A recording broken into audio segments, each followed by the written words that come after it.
Shalom, shalom, bienvenidos. ¿Cómo están? Espero que esta semana esté siendo de mucha bendición. Y les cuento que estamos ya al final del cuarto libro de la Torá, del Sefer Bemidbar o Números. Y toca leer dos parashot juntas, Matot y Masei, que son las dos finales. Eso ocurre cada tantos años de que se leen las dos juntas. Y hay un montón de temas y se va a hacer un poco largo quizás el video, ya lo saben, es un resumen. Pero bueno, espero que me acompañen hasta el final porque creo yo que vale la pena. Comenzamos con el final de los 40 años de vagabundeos del pueblo de Israel por el crudo desierto. Y ya la tierra prometida está a la vista y esta vez no van a meter la pata como hicieron 38 años atrás, cuando teniendo la oportunidad de entrar a la tierra de Israel, pasó aquello de los exploradores que hablaron en contra de la tierra de Israel. Justamente la semana que viene va a ser aniversario, triste aniversario de esa fecha, de cuando los exploradores hablaron mal de la tierra de Israel y no pudieron entrar a ella. Esta semana, cuando comienza la para allá, no habla de conflictos acerca de la entrada de Israel en su comienzo, sino que habla de la importancia de guardar la palabra dada, de ser fiel a los votos y juramentos que uno dice y de cómo hay que hacer para cancelarlos. Se nos da esa oportunidad, pero tratando de no hacerlo, de ser siempre personas leales a nuestra palabra. Hay que ser conscientes de lo que hablamos, de cada palabra que decimos, que estamos de cierta manera comprometiéndonos al hablar y que por eso tenemos que razonar bien para no hacer un caos con nuestras palabras. Por eso insistimos tantas veces que construir shalom son pensamientos, palabras y acciones de bondad y justicia, para no crear todo lo contrario al shalom. Hay que hacer un ejercicio de introspección para ver qué tanto estamos haciendo esto realmente nosotros, de usar la palabra para construir shalom, para que sea un mundo mejor. Y no es casualidad que esté acá en esta para allá, al comienzo de la misma, cuando ya estamos en los últimos momentos, antes de entrar a la tierra de Israel. Pero no te voy a decir los motivos, te lo voy a dejar planteado para que lo pienses si quieres, y si deseas, me puedes enviar comentarios con tus pensamientos o lo que has indagado y aprendido, porque es importante que la Torá le avise al pueblo de Israel al poquito de entrar la importancia de guardar sus palabras. En porciones anteriores de la Torá encontramos cómo los madianitas, un pueblo que había cobijado a Moshe, que le había dado a su esposa para que se case, ahora encontramos que es el momento de que ellos paguen por todo el daño que le hicieron al pueblo de Israel, porque en porciones anteriores vimos que atacaron al pueblo de Israel de una manera indigna, que provocaron muchos daños al pueblo de Israel, y ahora es llegado ese momento. Y Dios le dice a Moshe, encárgate de que eso ocurra, que luego es el momento para que tú mueras. Sería como la última gran tarea que tenía Moshe. Y Moshe podría haberlo entonces extendido en el tiempo, decir, bueno, si voy a morir después de esto, mejor lo hago el año que viene, dentro de 2, dentro de 3, que espere. Pero no, Moshe enseguida cumplió, acató la orden que Dios le dio, simplemente dijo que yo no voy a ir a atacar porque es una gran virtud darse cuenta que uno no tiene que tirar piedras al pozo del cual ha tomado. Moshe reconocía que le debía bastante al pueblo de Midian, por más cosas malas que haya hecho el pueblo de Midian. Entonces dijo, yo personalmente no los voy a atacar, pero es una orden de Dios, una orden que es terrible, pero hay que cumplirla, porque es necesario, porque el pueblo de Midian seguirá haciendo daño si no se les pone un freno. ¿Y qué hizo Moshe? Eligió a 12.000 combatientes, 1.000 por tribu. Los de la tribu de Leví no iban, iban los de las otras tribus, se iban a quedar estudiando supuestamente Torah, eso es lo que dice la tradición, mientras los 12.000 soldados iban a atacar, 12.000 iban a estar estudiando Torah para hacer la guerra espiritual, podríamos decir. Y cuando terminó esta guerra, con una gran victoria de los hebreos, trajeron mucho botín, que no era para quedárselo ellos, no era la intención de la guerra, sino que fue también para dividir entre el resto de la gente. Y luego aparecen las tribus de Rubén y Gad y la mitad de la tribu de Menashe, diciendo que esas tierras del otro lado del Jordán son buenas para el pastoreo y ellos tenían ovejas, y ellos querían quedarse de ese lado del Jordán, no pasar hacia la tierra prometida. Cosa que enfureció mucho a Moshe, porque hacía 38 años atrás había pasado justamente que gente dijo, quedémonos de este lado. Y ahora Moshe decía, como dicen esto, otra vez nos quieren arruinar el pasaje a la Tierra Santa, qué horrible, qué espanto. Y los de muchachos estos, los de Rubén y Gad, dijeron, ojo, nosotros no queremos quedarnos acá, no queremos interrumpir el arraigo de todos nuestros hermanos en la tierra de Israel. Lo que vamos a hacer nosotros es construir rebaños para nuestros animales, casas para nuestras familias, y nosotros vamos a ir a combatir por nuestros hermanos, vamos a estar ahí combatiendo los primeros en la fila, y cuando todos tengan su terreno, nosotros vamos a volver. A Moshe le pareció genial, solo que hizo una salvedad, que les dijo, no, no construyan casitas para sus animalitos y luego para sus hijitos. Al revés, primero sus hijitos. Construyan casas para que sus hijos, sus familias estén en paz y luego construyan para sus animales. Son importantes sus animales, pero nunca lo material puede ser más importante que la familia. Y sin ninguna duda es que los muchachos de Rubén y Gad lo entendieron y aceptaron esa corrección y cumplieron lo que habían prometido a Moshe. Fueron los primeros en ir a la guerra, no volvieron a sus casas hasta como 20 y pico años después, cuando cada uno de los israelitas pudo tener su lugar. ¿Y qué pasa luego? ¿Qué pasa? Termina esta parashá Matot y empieza inmediatamente la parashá Masei. Los viajes, los 48 paradas que hicieron el pueblo de Israel durante los 40 años son contados en 49 versículos.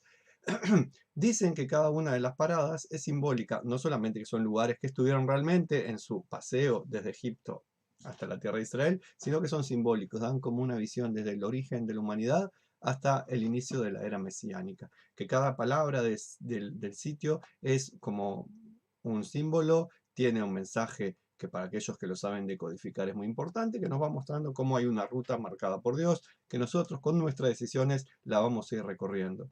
Quizás en alguna otra oportunidad hagamos un video acerca de eso. Lo importante es que acá la Torá marca cada uno de los lugares que estuvo, en algunos lugares menciona algunas cosas de lo que pasaron, y luego está todo listo para que el pueblo de Israel ahora llegue a la tierra de Israel.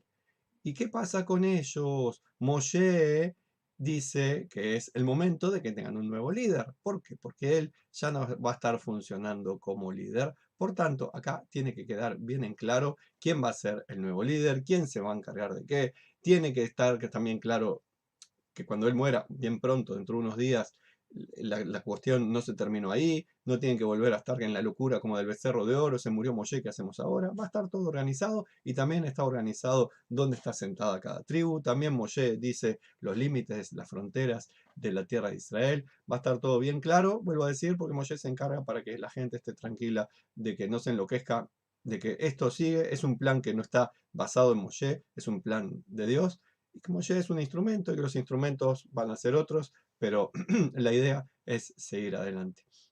Y tenemos que darnos cuenta que en aquella época el pueblo de Israel era muy diferente a todos los demás, porque todos eran idólatras que no solamente creían en varios dioses, sino también adoraban dioses que eran materiales, a diferencia del pueblo de Israel, que según la tradición era un pueblo monoteísta, creía en un solo Dios. A veces tenían deslices y creían en otros, adoraban a otros, había deslices, era muy difícil mantenerse en la pureza siendo los únicos en el medio, en la pureza de pensamiento, no en la pureza ritual.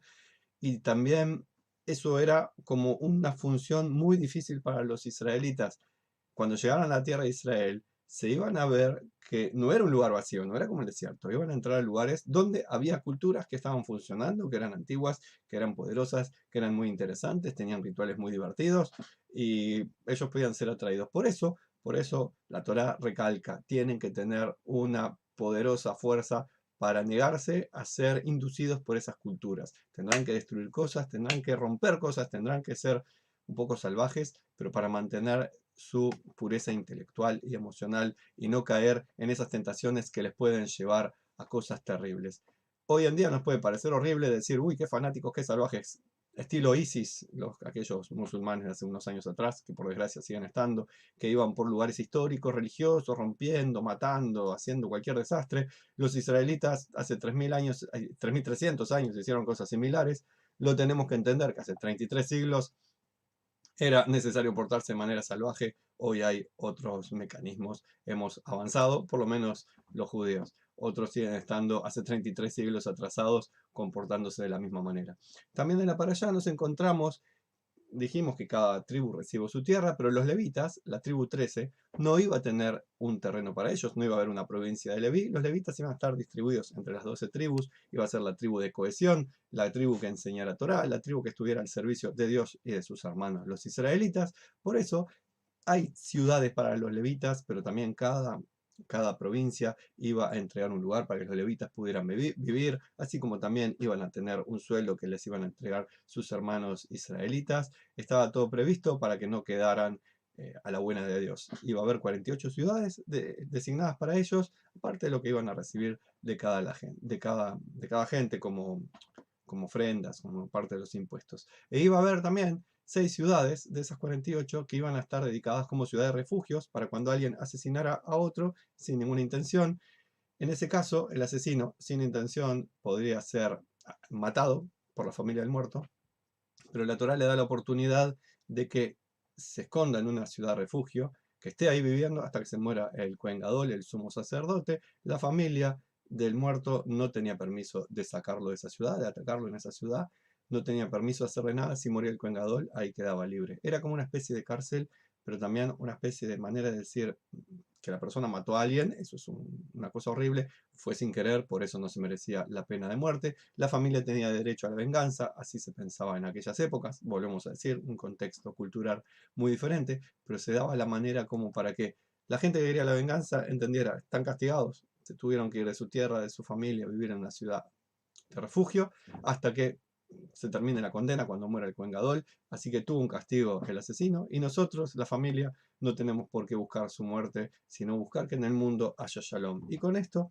termina las dos parashot Matot y Masei, y termina el cuarto libro de la Torá, que de cierta forma también termina la Torá. ¿Por qué? Porque en el libro de Devarim es el discurso de Moshe, en su mayor parte, el discurso de Moshe despidiéndose del pueblo de Israel. Unos 30 y pico de días está él hablando, despidiéndose del pueblo, diciendo un resumen de lo que había pasado, lo que él pensó, lo que él sintió, qué esperaba para adelante. Luego Dios toma ese discurso y lo convierte en parte de la Torá, como diciendo, estoy de acuerdo con todo lo que decís, Moshe, esto va a la Torá como si hubiera sido dicho por mí, aunque fue tu discurso.